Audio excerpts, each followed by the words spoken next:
Hello and welcome to Young Minds Career Institute. Hope all you guys are doing well. So last class में हमने discuss कर लिया था phylum vertebrata को हम डील कर रहे थे और उसके अंदर हमने उसके डिफरेंट क्लासिफिकेशंस को डील कर लिया था. होप आपको पुरानी वीडियोस पसंद आ रही होंगी, चीज़ें समझ में आ रही होंगी. अगर आपने मेरे प्रीवियस वीडियोस को नहीं देखा है तो आई अर्ज कि एक बार जाके प्रीवियस वीडियोस को ज़रूर देख लें सो दैट कि आप आज के लेक्चर का लिंक ईजिली इस्टेब्लिश कर पाएँ. तो आज के लेक्चर में हम डील करने वाले हैं सुपर क्लास स्पीसीज़ के बारे में, यानी मछलियों के बारे में डील करेंगे. और इस लेक्चर में आज हम डील करने वाले हैं जनरल कैरेक्टर्स के बारे में इसके. ठीक है, तो डायरेक्टली मूव करते हैं अपने टॉपिक के ऊपर. तो ये क्या है, ये छोटा सा मेरा एक इंट्रोडक्शन है. उसके अलावा आप नीचे देख पा रहे होंगे मेरे वेबसाइट के ऊपर ये डिफरेंट कोर्सेज ऑलरेडी हमने लॉन्च कर रखे हैं. आप चाहें तो इनमें से किसी भी कोर्स को इनरोल कर सकते हैं. और आज के लेक्चर में जो भी हम पीडीएफ डेवलप करेंगे वो डायरेक्टली आप मेरे टेलीग्राम चैनल से डाउनलोड कर सकते हैं. तो आपको नोट्स बनाने की भी कोई टेंशन लेने की ज़रूरत नहीं है. डायरेक्टली टेलीग्राम पे जाइए और उसको डाउनलोड ज़रूर कर लीजिए. ठीक है, नेक्स्ट अब बात करते हैं जो आज का हमारा मेन टॉपिक है उसको डील कर लेते हैं. उसको डील करने से पहले छोटा सा रिकैप कर लेते हैं सो दैट कि आगे हम जनरल कैरेक्टर्स को बहुत आसानी से डिस्कस कर पाएंगे. ठीक है, तो अगर हम बात करें तो जब हमने स्टार्ट किया था फाइलम कॉर्डेटा तो आपको मैंने बताया था कि फाइलम कॉर्डेटा को हमने दो पार्ट में डिवाइड किया था. ठीक है, on the basis of presence and absence of cranium. अगर क्रेनियम एब्सेंट है तो उसको हमने एक्रेनिएटा या फिर एक्रेनिया बोला था, या इसको प्रोटोकॉर्डेटा भी बोल सकते हैं. और अगर क्रेनियम प्रेजेंट है तो उसको हमने नाम दिया था क्रेनिएटा. ठीक है, उसके बाद एक्रेनिएटा के अंदर हमने यूरोकॉर्डेटा सिफेलोकॉर्डेटा डील कर लिया था. फिर हमने उसका सब फाइलम वर्टिब्रेटा स्टार्ट किया था. वर्टिब्रेटा को फिर हमने दो पार्ट में डिवाइड किया था on the basis of presence and absence of jaw. ठीक है, तो presence and absence of jaw की बात करें तो अगर जॉ एब्सेंट है तो उसको हमने क्या नाम दिया था, एग्नेथा. यानी एग्नेथा मतलब क्या होता है, एब्सेंट ऑफ जॉ. यहाँ पे जॉ आपका एब्सेंट होगा. ठीक है, और वही ग्नेथोस्टोमा में हमने क्या देखा था कि यहाँ पर आपका जो जॉ है जॉ प्रेजेंट होगा. ठीक है, तो यहाँ पर होगा जॉ प्रेजेंट. अब ये जो ग्नेथोस्टोमेटा है जिसके अंदर जॉ प्रेजेंट है उसको फर्दर हमने दो सुपर क्लासेस में डिवाइड किया है. एक है सुपर क्लास स्पीशीज और दूसरा है टेट्रापोडा. अब स्पीशीज के अंदर हम बेसिकली कर क्या रहे हैं, फिशेस को डील कर रहे हैं. और इसके अंदर जो क्लासेस आ रही है वो आ रही है प्लेकोडर्मी, कॉन्ड्रोसाइथिसिस, ऑस्टियोसाइथिसिस और एक कैंथोडी आ रहा है. ठीक है, तो आज की क्लास में हम स्पीशीज के जनरल कैरेक्टर्स के बाद डील करेंगे और नेक्स्ट लेक्चर्स के अंदर उसके डिफरेंट क्लासेस को डील कर लेंगे. देन फिर टेट्रापोडा की तरफ मूव करेंगे. ठीक है, ये जो वर्ड पिशीज है, पिशीज का लैटिन एक लैटिन वर्ड है जिसका मतलब क्या होता है, मछलियां होती है, फिशेज होते हैं. ठीक है, तो आज के लेक्चर में हम उन्हीं चीज़ों को डील करने वाले हैं. तो डायरेक्टली मूव करते हैं जनरल कैरेक्टर्स के ऊपर. तो अगर जनरल कैरेक्टर्स की बात करें तो ऑब्वियस सी बात है क्योंकि मछलियां हैं तो ये क्या होंगी, एक्वेटिक होंगी. और एक्वेटिक में भी कैसे हो सकती है, मैराइन वाटर वाली हो सकती हैं या फ्रेश वाटर में हो सकती हैं. ठीक है, मैराइन वाटर का मतलब समुद्री पानी या फिर फ्रेश वाटर मतलब स्वच्छ या प्योर वाटर के अंदर हम बात कर सकते हैं यहाँ पे. उसके बाद फिशेस कैसी हो सकती है, हर्बीवोर्स हो सकती है या फिर क्या हो सकती है, कार्निवोर्स हो सकती है, यानी दूसरे एनिमल्स को फीड करे या जो छोटे छोटे उनसे जो छोटे ऑर्गेनिज्म है उसके ऊपर फीड कर सकती है. तो हार्बीवोर्स या कार्निवोर्स हो सकती है. उसके बाद ये जितने भी फिशेज की ग्रुप या फिशेज जो होती हैं वो कोल्ड ब्लडेड होती हैं. कोल्ड ब्लडेड का मतलब होता है कि इन ऑर्गेनिज्म के बॉडी के अंदर एक स्पेशल फिनोमिना एब्सेंट होता है जिसको हम होम्योस्टेसिस बोलते हैं. यहाँ पर होगा क्या कि सपोज करो ये जो कोई मछली है तो क्या करेगी, अपने एनवायरनमेंट के अकॉर्डिंग टेम्परेचर चेंज करती है. उनकी बॉडी का जो टेम्परेचर है एनवायरनमेंट के टेम्परेचर के डायरेक्टली इन्फ्लुएंस में होता है. बट ह्यूमंस के साथ ऐसा नहीं है. बाहर का टेम्परेचर कितना भी हो, ह्यूमन अपनी बॉडी का एक कांस्टेंट टेम्परेचर बना के रखता है. और इस फिनोमिना को हम क्या बोल रहे हैं, होम्योस्टेसिस बोलते हैं. ठीक है, लेकिन होम्योस्टेसिस क्या है आपको यहाँ पे फिशेस के अंदर देखने को नहीं मिलती है. यानी यहाँ पर इस तरीके का कोई भी फिनोमिना नहीं होता जिसकी वजह से इनकी बॉडी का जो टेम्परेचर है वो डायरेक्टली एनवायरनमेंट के कंट्रोल्ड होता है. यानी एनवायरनमेंट का टेम्परेचर जैसा होगा एनवायरमेंटली इन्फ्लुएंस्ड टेम्परेचर यहाँ पर होता है. ठीक है, तो बॉडी टेम्परेचर क्या होगा यहाँ पे, body temperature is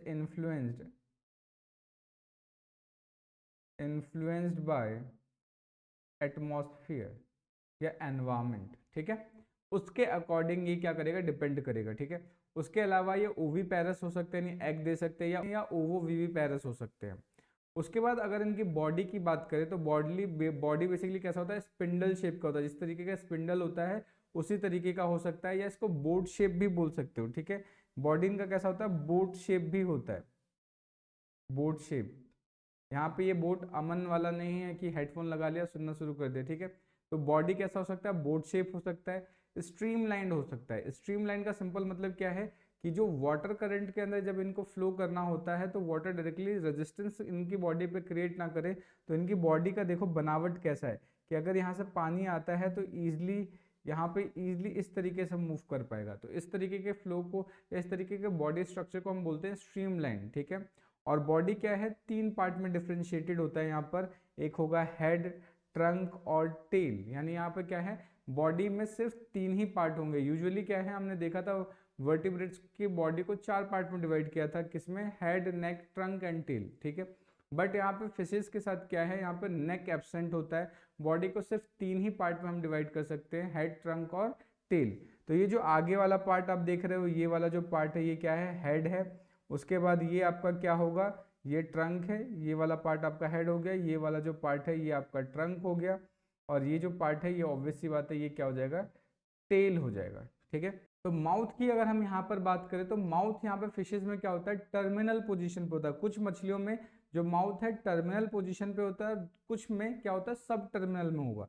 for example अगर इस फिश की बात करें तो माउथ बिल्कुल यहीं से स्टार्ट हो रहा है, तो ऐसे माउथ को हम बोलते हैं टर्मिनल पोजीशन। ये माउथ कहाँ पे है, टर्मिनल पोजीशन में है। लेकिन कुछ कुछ जैसे शार्क वार्क के अंदर क्या है कि माउथ बिल्कुल यहाँ पे नहीं है, उससे थोड़ा सा पीछे है। तो इस वाले पोजीशन को हम क्या बोलते हैं, सब टर्मिनल। तो क्या बोलेंगे, इसको बोलेंगे सब टर्मिनल। तो यहाँ पर आपको ध्यान रखना है फिशेस के अंदर क्या है, माउथ टर्मिनल या सब टर्मिनल हो सकता है। उसके अलावा बात करें लोकोमोशन के लिए यहाँ पे फिन्स प्रेजेंट होते हैं, और फिन्स 2 टाइप के हो सकते हैं, पेयर्ड फिन्स और अनपेयर्ड फिन्स, ठीक है। तो पेयर्ड फिन की बात करें तो यहाँ पर क्या होगा, पेक्टोरल फिन्स और पेल्विक फिन्स। तो अगर आप ये डायग्राम देखें तो ये क्या है, आपका पेक्टोरल फिन हो गया और ये पेल्विक फिन हो गया। तो जो पेक्टोरल फिन और पेल्विक फिन है ये कैसे होते हैं, पेयर्ड में होते हैं। उसके अलावा जो दूसरे आपके जो फिन्स हैं जैसे कि मीडियन डॉर्सल फिन्स हो गया, कॉर्डल फिन्स हो गया, ये क्या होते हैं, सिंगल होते हैं, अनपेयर्ड होते हैं, ठीक है। और इनको सपोर्ट करने के लिए क्या होता है, true dermal fin rays present होता है, ठीक है। उसके बाद इनका जो टेल है वो कैसा होगा, मस्कुलर टेल होगा। ये पीछे की तरफ कैसा होगा, टेल आपका मस्कुलर टेल होता है, जो कि वाटर का प्रोपल्शन करता है, यानी वाटर को आगे प्रोपेल करता है, सो दैट कि इनका मूवमेंट क्या है, आगे की तरफ मूव करता है, ठीक है। उसके बाद अगर हम बात करें यहाँ पे फिशेस का जो एंडोस्केलेटन है, ठीक है, यानी अंदर का जो स्केलेटन है वो 2 टाइप का हो सकता है, या तो वो कार्टिलेजिनस हो सकता है या वो बोनी हो सकता है। यानी या तो वो कार्टिलेज का बना हो सकता है या वो बोन्स का बना हुआ हो सकता है, ठीक है। अगर बोन्स का बना है तो उसको हम क्या बोलेंगे, बोनी एंडोस्केलेटन। कार्टिलेज का बना है तो उसको क्या बोलेंगे, कार्टिलेजिनस एंडोस्केलेटन बोलेंगे। उसके बाद जॉज हिंज्ड होती है, यानी किसी चीज़ से फंसी हुई होती है। और नोटोकॉर्ड यहाँ पे क्या होगा, कन्वर्ट हो जाता है किसके अंदर, वर्टिब्री किसके अंदर कन्वर्ट हो जाएगा, ये आपको ध्यान रखना है, ठीक है। उसके बाद मसल सेगमेंट के अंदर, यानी मसल्स यहाँ पर जो होंगे वो सेगमेंट यानी एक के ऊपर एक सेगमेंट की फॉर्म में अरेंज होंगे, और इस तरीके के अरेंजमेंट को हम क्या बोलते हैं, मायोटोम्स बोलते हैं। और इनको सेपरेट किया जा सकता है डॉर्सल और वेंट्रल पार्ट्स में, यानी इन मसल्स को हम क्या है, डॉर्सल और वेंट्रल पार्ट में इसको सेपरेट कर सकते हैं, ठीक है। उसके बाद यहाँ पर एलिमेंट्री जो कैनाल है वो क्या होगा, डेफिनेट होगा, और उसके अंदर आपको पेंक्रियाज देखने को मिल सकता है। और साथ के साथ यहाँ पर जो एलिमेंट्री कैनाल है उसकी टर्मिनेशन की बात करें या जहाँ पे वो ख़त्म होता है वो कहाँ हो सकता है, क्लोएका या एनस में हो सकता है, ठीक है। उसके बाद रेस्पिरेशन के लिए यहाँ पे गिल्स प्रेजेंट होते हैं। रेस्पिरेशन के लिए क्या होंगे, गिल्स प्रेजेंट होंगे, और ये गिल्स क्या है, 5 to 7 पेयर्ड हो सकते हैं। या तो गिल्स ओपन होंगे या क्लोज होंगे, ठीक है। क्लोज होंगे, क्लोज करने के लिए अपर कुलम प्रेजेंट होता है। नेकेड होगा यानी कि अनकवर्ड होगा, अगर कवरिंग है तो कवरिंग किसकी होगी, अपर कुलम की होती है, ठीक है। तो जैसे यहाँ पे डायग्राम देखो तो ये डायग्राम क्या है, गिल्स है, गिल्स के ऊपर कवरिंग प्रेजेंट होती है, उस कवरिंग को हम क्या बोलते हैं, अपर कुलम बोलते हैं, ठीक है। नेक्स्ट अब हम बात करते हैं अगले कैरेक्टर की। तो जो यहाँ पे हार्ट है, फिशेस के अंदर हार्ट कैसा होता है, 2 चैम्बर्ड हार्ट होता है, एक ऑरिकल और एक वेंट्रिकल होगा। या फिर हम बोल सकते हैं कि यहाँ पर जो सबसे इम्पोर्टेंट वर्ड्स है, एक को बोलते हैं साइनस विनोसस और दूसरे को बोलते हैं कोनस एट्रियोसस। ठीक है, तो एक है साइनस विनोसस और दूसरा क्या है, कोनस एट्रियोसस। ये दोनों बहुत इंपॉर्टेंट रोल प्ले करते हैं यहाँ पर हार्ट के अंदर, सर्कुलेशन के अंदर। तो अगर यहाँ पे आप सर्कुलेशन की बात करो तो सर्कुलेशन में आप देख रहे हो कि जितना भी इनका डीऑक्सीजनेटेड ब्लड है ये कहाँ है, साइनस वेनोसस के अंदर आ रहा है। साइनस वेनोसस के बाद ये वेंट्रिकल्स के अंदर जाएगा, वेंट्रिकल से कहाँ जाता है, कोनस एट्रियोसस, फिर यहाँ पे जाएगा गिल्स में। यहाँ पे प्यूरिफिकेशन का काम होने के बाद क्या है, ये रेस्पिरेटरी कैपिलरीज के थ्रू यहाँ पे प्यूरिफिकेशन होगा, उसके बाद पूरे बॉडी के अंदर ये सप्लाई कर दिया जाएगा। तो इस तरीके से यहाँ पे क्या है, ब्लड का सर्कुलेशन होता है। ठीक है, उसके बाद यहाँ पर क्या है, रीनल एंड पोर्टल सिस्टम भी आपको देखने को मिल जाता है। उसके बाद जो सबसे इंपॉर्टेंट चीज़ है कि यहाँ पे जो इरिथ्रोसाइट है, जो यहाँ का आरबीसी है, वो न्यूक्लिएटेड होता है। ये इंपॉर्टेंट पॉइंट है, आपको याद रखना है।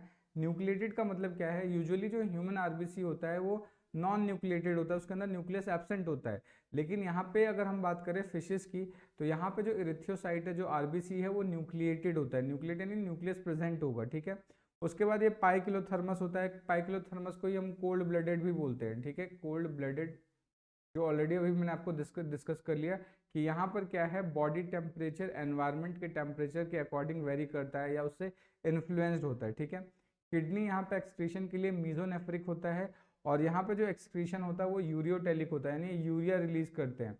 बट कुछ फिशेज क्या होता है, एम्यूनोटेलिक भी होता है, यानी वो अमोनिया भी रिलीज करते हैं। ठीक है, ब्रेन के अंदर यहाँ पे यूजुअली 5 पार्ट होते हैं, और साथ के साथ यहाँ पर क्या है, 10 पेयर ऑफ क्रेनियल नर्व्स आपको देखने को मिल जाते हैं। ठीक है, उसके बाद यहाँ पर आपको क्या है, paired nasal sex do not open into mouth, यानी माउथ में ओपन नहीं होंगे, यानी जो नेजल सेक हैं वो माउथ में ओपन नहीं होते। साथ के साथ अगर इनके ईयर की बात करें तो एक्सटर्नल ईयर और मिडिल ईयर एब्सेंट होता है, यानी टिम्पैनिक कैविटी और ईयर ऑसिकल्स ये क्या होंगे, एब्सेंट होंगे। सिर्फ और सिर्फ अगर हम बात करें यहाँ पे तो सेमी सर्कुलर कैनाल्स प्रेजेंट होते हैं, जो कि बॉडी बैलेंस में हेल्प करते हैं। तो ये जो आप देख रहे हो, ये जो आप यहाँ पर आप देख पा रहे हैं, वो स्ट्रक्चर क्या है, इनको हम सेमी सर्कुलर कैनाल्स बोलते हैं।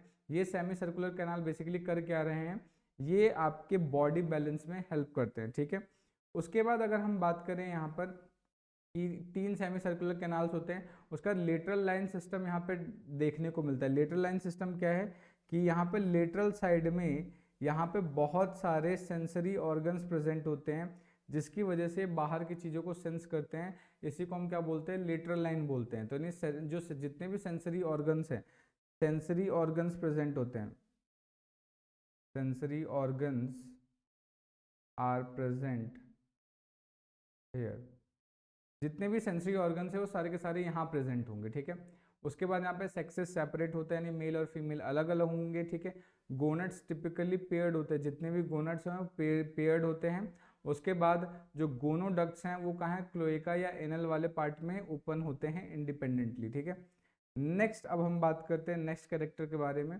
उसके बाद एक्सोस्केलेटन की बात करें, यानी बॉडी के बाहर वाले स्केलेटन की बात करें, तो उसके अंदर आपको डर्मल स्केल देखने को मिल सकते हैं, डेंटिकल्स देख सकते हैं, या बोनी प्लेट्स देखने को मिल सकते हैं, जो बॉडी सरफेस को मतलब प्रोटेक्ट करते हैं। ठीक है, यहाँ पर आप ये जो नीचे डायग्राम देख पा रहे हो, इस डायग्राम के अंदर देखो अलग अलग टाइप के यहाँ पे स्केल्स देखने को मिले, जैसे प्लिकॉइड स्केल हो गया, गोनॉइड स्केल हो गया, क्लिकॉइड हो गया, या टीनॉइड हो गया।